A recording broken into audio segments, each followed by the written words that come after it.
Okay, are we ready to talk about O.J. Simpson now? Yes. Okay, so we're all going to chime in here because there's a lot to get through. Today, O.J. Simpson, yes, you guys remember O.J. Simpson. Yes, he's been so popular even in the most recent years with all the different specials on television, the documentaries, the award-winning documentaries. But he could be granted parole today after serving almost 9 years in a medium security prison in Nevada. Lovelock, yep. In Lovelock. This is near your hometown, correct? Yeah, so Reno, Lovelock is to the north, Carson City's to the south. So where the hearing is going to be played is in Carson City. Two different places, though, correct? Yes, so he's going to be in that courtroom technically via video from Lovelock, so where the prison is. And then there are going to be those in the hearing, right? For experts, what are we calling them? The people granting parole. They're going to be having a conversation with him, right, via video chat. Right. They're expecting so this. It's a board of 7. A board of 7, and they're expecting this to only last under an hour, which is interesting because if you go back to his acquittal back in 1995, that highly controversial acquittal, where he was found not guilty of murdering. Help me out with the names here. Ron Goldman and Nicole Simpson. And Nicole Brown Simpson. Yeah, he got off on that. He was acquitted, and then years later, he was found guilty of those robbery charges, again, in Nevada, near Las Vegas. And so he was sentenced to 33 years. And after 9 years, he would get the opportunity for parole. So that's where we stand today. Right. So this is how it's going to work. The board usually does have 7 members. The person set to file a recent vacancy will not start until after the hearing. So let's see. The board is split. If they're split 3-3, and they have a vacancy because there might be a little bit of a contingency there, they would have to wait until January 18th for another hearing. But if he is granted parole, he would be eligible for release as soon as October 1st. If he's denied, he would likely have to wait between 1 year and 3 years before getting another hearing. Opportunity. Yes. And then they're saying if he is granted parole, like you said, October 1, his earliest time he could get out, his friends say that he would probably go to Florida for some time and then likely move up to Northern California and Sacramento because that is where he has family. His sister lives here. So I always talk about there being a NorCal connection to everything big, everything in Hollywood. In this case, this is obviously semi-Hollywood, but this is a huge, huge personality, a huge person. This is someone that has been highly controversial in years past. How do you guys feel about this? The fact that here we are 9 years into his 33-year sentence and the idea of him being granted parole is high. Well, if we're looking at, this is the thing about this, the thing about this OJ situation.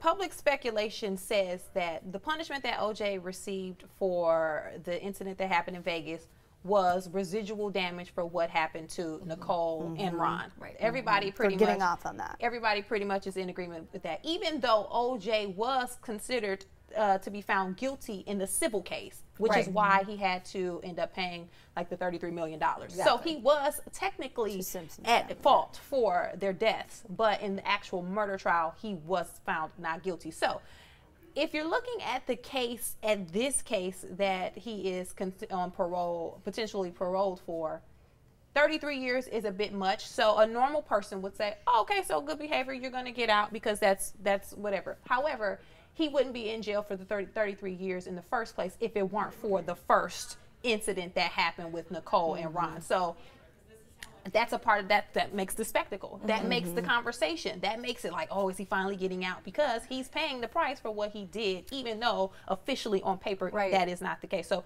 everybody's going to watch, everybody's going to tune in, even though it's only an hour long, which is unheard of. In what other case have we seen the parole hearing aired on live TV? Parole hearings, you know, for something this high profile, somebody this high profile, typically it's for a much bigger crime. And again, yes, it was the charges from the Las Vegas incident and trying to steal his stuff back, in which he said, I didn't even know that was technically going to be a crime. So there's that. I'm not going to say whether I think he should be paroled or not, because as a journalist, I don't think I can totally go there. I don't want to cross that line. However, I will say this. Either way, the public is going to judge him one way or the other. So if he is let out, what does that mean for him getting a job? What does that mean for him living amongst a community and a society? What does that mean for if he comes back to the Sacramento and El Grove areas, as we have heard that his sister lives potentially? Will he be able to live by a school district? I mean, and a school. I mean, there are so many other questions. How much money will he be able to have? He's still paying back the families for the civil case. Where will he work to make money? And so I think there's. Will he have to work? Will Because he he's have also to work? getting money too. We talked about it. $20,000 he receives a month, $240,000 a year. Right, for his NFL pension. NFL, which you can't touch. But he can't touch Legally, it. you can't touch it, so it's he can't touch it because he's owing all this money still to the families. So I'm curious to see if he is let out. He has been an exemplary citizen in the jail, is what we have been seeing in reports, that he has been doing everything the best that he can to try to make sure he gets parole granted. He's been very, very active in trying to get an education while behind prison bars. He has been trying to be kind of the setter of the examples for behavior behind jail or in jail. So I think that if you're looking at this solely from the case without the Nicole Brown system and Ron Goldberg, thank you. Goldman. Goldman. God, there's too many gold scenes in Poor Ron, you know. Yes, I know. Sorry. But depending on how you're looking at it, even if you're only looking at it from this case's perspective and he does get parole, he will still be judged by the public. This is all so interesting. It because is. It said it could last. I mean, we go back to that trial back in, 95, 96. Game-changing trial. And we've been talking about, I remember having an internship at KBC7 in Los Angeles a handful of years ago, and they said that trial changed the game for journalism, changed the way in which we as journalists cover cases, trials. People were so intrigued and fascinated by that trial from all aspects of life, not just journalists. People in general would come home. I mean, it was like the first form of reality television, and people were so intrigued that they went into different forms of business after that because they were just moved by that. They wanted to get more and practice law and that sort of thing. And it lasted 8 months. That trial lasted 8 months. And so here we are for a hearing today that could last 30, 40 minutes and really determine his future.